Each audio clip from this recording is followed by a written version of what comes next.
E no capítulo 7 da primeira carta aos Coríntios, nós temos todo o ensinamento necessário para a sexualidade cristã. Para todo aquele que é cristão e que quer ter de fato uma sexualidade no padrão bíblico, no padrão de Deus. Pois eu repito agora, a sexualidade cristã só é segundo o padrão bíblico, segundo o padrão de Deus, se for entre um homem e uma mulher, dentro do compromisso e na responsabilidade do casamento. Sexualidade antes ou envolvendo outras pessoas não é de Deus, é pecado. E constitui-se prostituição, constitui-se fornicação, constitui-se adultério. Portanto, somente entre um homem e uma mulher no padrão divino, ou seja, dentro do compromisso e da responsabilidade do casamento. Pois a palavra de Deus, no capítulo 6 dessa mesma carta aos Coríntios, no versículo 18, diz: fugir da prostituição. Fugir da prostituição. Todo pecado que o homem comete é fora do corpo, mas aquele que prostitui peca contra o seu próprio corpo. E também, na segunda carta a Timóteo, capítulo 2, versículo 22, é dito o seguinte: Paulo orientando a Timóteo, fugir dos desejos da mocidade, ou seja, fugir dos desejos da carne, fugir de tudo aquilo que é contrário à lei de Deus. E Deus, desde o primeiro livro, desde o segundo capítulo de Gênesis capítulo 2, versículo 24, já está escrito o seguinte: o homem deixará pai e mãe e se unirá à sua mulher, e os dois constituirão uma só carne. Assim também Jesus, no Evangelho de Marcos, capítulo 10, versículo 8, diz: o homem e a mulher se tornarão uma só carne. Um homem e uma mulher, no padrão do casamento, constituir-se-ão uma só carne. Da mesma forma, Paulo, também no capítulo 6 dessa primeira carta aos Coríntios, no versículo 16, ele diz o seguinte: ou não sabeis que os que se ajuntam com a meretriz, com a prostituta, faz um corpo com ela? Porque serão, diz, dois numa só carne. Portanto, homem e mulher, segundo o padrão de Deus, segundo o casamento. Tudo que nós necessitamos para saber sobre a sexualidade cristã está na palavra, principalmente na carta aos Coríntios, capítulo 7. Mas nós encontramos também todo um livro que nos ensina sobre o amor conjugal, que é o livro de Cantares, onde nós aprendemos sobre o rei Salomão e a Sulamita, a sua esposa, ou a amada do Senhor, a amada dele. Por isso, nós podemos também usar Cantares por analogia, mas por analogia somente, simbolizando o amor de Cristo e da igreja. Mas ali você encontrará o ensino também correto, segundo o padrão de Deus, sobre o amor conjugal. E por que, então, na palavra tem todas as coisas para tudo na nossa vida? Porque a palavra de Deus não é só suficiente, mas ela é inerrante, ela é mais do que suficiente. Pois ela mesma, na carta a Timóteo, na segunda carta a Timóteo, capítulo 3, versículos 16 e 17, diz que ela é apta para ensinar, para argumentar, para instruir todo homem de Deus para toda boa obra. Para tudo, não é para quase tudo, é para todas as coisas. Seja casamento, seja qualquer outra coisa, Tudo está na palavra de Deus.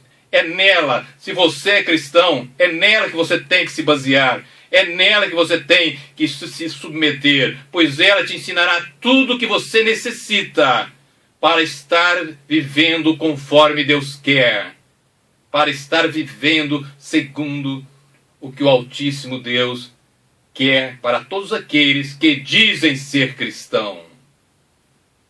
E agora voltando, 1 Coríntios capítulo 7, do versículo 3 ao 5, são os princípios da sexualidade cristã. O marido pague à sua mulher a devida benevolência, e da mesma sorte a mulher ao marido. A mulher não tem poder sobre o seu próprio corpo, tem o marido. E da mesma maneira, o marido não tem poder sobre o seu próprio corpo, mas tem a mulher. E no versículo 5, não vos defraudeis um ao outro, senão por consentimento mútuo, por algum tempo, para vos aplicardes à oração. E depois ajuntai-vos outra vez, para que Satanás não vos tente pela vossa incontinência. Veja como que o Senhor é claro. Versículo 3. O marido não tem a mulher para ser objeto do seu prazer. Ele que tem que satisfazer sexualmente a sua mulher, a sua esposa. Assim como a mulher tem que satisfazer o marido. E ainda ele continua. O corpo da mulher não pertence à mulher, mas pertence ao homem. Mas também o corpo do homem pertence à mulher. E continua dizendo, para que fique bem claro, para que não haja dúvida alguma, não deixem de ter relações sexuais contínuas uns com o outro. Vocês dois, homem e mulher, marido e esposa, a não ser por algum tempo, para quê? Para alguma aplicação sadia e alguma aplicação espiritual. O que ele diz? Para vos aplicar a oração. Mas é também por algum tempo. Ninguém pode deixar de fazer alguns jejuns se a mulher não quiser. E nem a mulher fazer porque quer, mas o marido não. Jejum no sentido de não ter nenhuma intimidade um para com o outro. É consentimento mútuo. E depois, a palavra continua dizendo, ajuntai-vos outra vez, continue a manter as suas intimidades sexuais, para que Satanás não vos tente pela vossa incontinência, para que vocês não sejam tentados nesta área, porque esta área é tremendamente usada por Satanás. E veja bem, o que a primeira carta aos Tessalonicenses, no capítulo 4, nos diz a esse respeito. Para que nós não estejamos sendo vencidos, nem sendo objetos dele, não estejamos nos deixando levar por aquele que só quer enganar, que só quer fazer com que nós estejamos cada vez mais fazendo os desejos da carne, e não os desejos espirituais, e não os desejos do Deus Altíssimo. 1 Tessalonicenses capítulo 4, a partir do versículo 3. Veja bem como que isso é bem claro para cada um de nós. Porque esta é a vontade de Deus. Já definiu. Porque essa é a vontade de Deus. O quê? A vossa santificação. A sexualidade visa a santificação. É o que nós queremos colocar agora mesmo para todos. Visa também a nossa santificação. Que vos abstenhais da prostituição. E que cada um de vós saiba possuir o seu vaso em santificação e honra. Não na paixão da concupiscência como os gentios, que não conhecem a Deus. Ninguém oprima ou engane o seu irmão em negócio algum. Veja bem. Aqui, no original, enganar-se é o plenotekel, que significa ir além, ultrapassar o certo. Ninguém engane o seu irmão em negócio algum, porque o Senhor, veja bem, é vingador de todas essas coisas, como também já antes vos dissemos e testificamos. Porque não nos chamou Deus para imundície, mas para santificação. Novamente, ele nos diz, a vontade de Deus é a vossa santificação. Deus nos chamou para a santificação. Portanto, quem despreza isso, não despreza ao homem, a ele, que escreveu para os Tessalonicenses, mas a Deus, que nos deu também o seu Espírito Santo. Por isso, a intimidade é algo muito sério, é algo muito mais profundo. Talvez o mais profundo que um homem e uma mulher têm dentro do compromisso e da responsabilidade do casamento. Mas Deus, em sua sabedoria infinita, nos deu também e nos ensina na sua palavra para que saibamos como viver isso.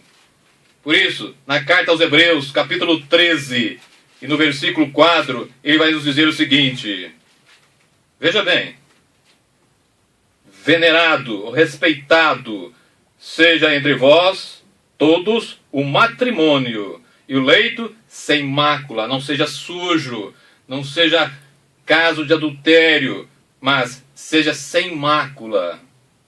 Porém, aos que se dão à prostituição e os adúlteros, Deus os julgará. Aquilo que eu acabei de ler agora. Portanto, o adúltero, o prostituto, aquele que não age segundo o mandamento de Deus, é réu do juízo de Deus. Como eu disse, e como eu li agora, na 1 Tessalonicenses, Deus é vingador. É o Deus que exerce vingança sobre isso, a favor daquele que foi traído. E ainda, na primeira carta de Pedro, no capítulo 3, e no versículo 7, nós vamos entender agora por que a santificação é tão necessária neste momento. Por que a sexualidade é tão poderosa e que age também não somente na área física, mas em todas as áreas do ser humano. E age, inclusive, na área espiritual. É isso mesmo, na área espiritual. Veja bem o que o Espírito Santo inspirou a Pedro para escrever para todos nós. 1 Pedro 3, versículo 7. Igualmente, vós, maridos, coabitai, ou vivam intimamente com ela, ou seja, com a sua esposa, com entendimento. Não é grosseiramente, não é estupidamente, não é como um animal. Dando honra à mulher. Portanto, é a mulher que tem a preferência em todo e qualquer relacionamento sexual, e não o homem. Como vaso mais fraco. Eu vou repetir. Igualmente, vós, maridos, vivei intimamente com as suas esposas, com entendimento, dando honra à mulher, como vaso mais fraco, como sendo vós os seus co-herdeiros da graça da vida. E agora, veja bem como que ele termina esse assunto. Para que não sejam impedidas as vossas orações. Portanto, se o homem e a mulher não têm um padrão bíblico de sexualidade, se não vivem conforme Deus quer, a sua oração não sobe, não chega até Deus. Deus não responderá a oração de alguém que vive em prostituição, que vive enganando a esposa, que vive enganando o marido. Deus não responderá. Pois aqui, na palavra dele, é claro para cada um de nós, ele não responde, para que as suas orações não sejam impedidas. Por isso você vê muitas pessoas sem saber o que está acontecendo. Quando você começa a perguntar, a orientar, você vê que lá dentro, nos quatro cantos, com a sua esposa, a coisa é bem diferente do que está na palavra. É bem diferente e não tem valor nenhum diante de Deus. Ele está indo contra os ensinamentos da Sagrada Palavra. Ele está indo contra o Deus Santo. Então não há como ele espiritualmente crescer, não há como as suas orações serem respondidas por Deus. Por isso nós precisamos, como nunca, conhecer e viver a palavra de Deus e colocá-la em prática em todas as áreas da nossa vida e colocá-la também na área sexual, para viver conforme Ele quer, conforme o Senhor deseja, conforme Ele determina, e não conforme livros, revistas, conforme livros de autoajuda, conforme psicologia, sociologia e outros ismos das ciências humanas dão ao homem, dão à mulher, dão ao casal. Aqui está o manual para tudo e para todas as coisas da sua vida. Se você quer realmente ser um cristão verdadeiro, viva a sua intimidade com a sua esposa, viva a sua intimidade com o seu marido segundo o padrão de Deus. Um homem e uma mulher no padrão divino, dentro da responsabilidade e do compromisso do casamento. Somente este é o padrão de Deus. Um homem e uma mulher. Eu repito mais uma vez. Dentro do padrão de Deus. Tão somente assim. Porque o homem deixará seu pai e sua mulher. O homem deixará seu pai e sua mãe. E se unirá a sua mulher. E serão os dois uma só carne. E aqui, mais um lembrete. É o homem que deixa a sua família, que deixa o seu pai e sua mãe e se une à sua mulher, que busca a sua mulher. Não é a mulher que busca o seu marido. Todas as vezes nas Sagradas Escrituras, do início ao fim, quando a mulher vai atrás do homem, ela é tida como imoral e prostituta. Hoje, na sociedade, não. Mas para Deus continua sendo a mesma coisa, pois Deus é imutável e eterno. E assim como diz Hebreus 13:8, Jesus Cristo é o mesmo ontem, hoje e eternamente. Assim também é Deus, como está escrito em Malaquias 3:6. A causa de nós não sermos consumidos é que Ele é imutável. Viva segundo Deus. Trabalhe segundo Deus.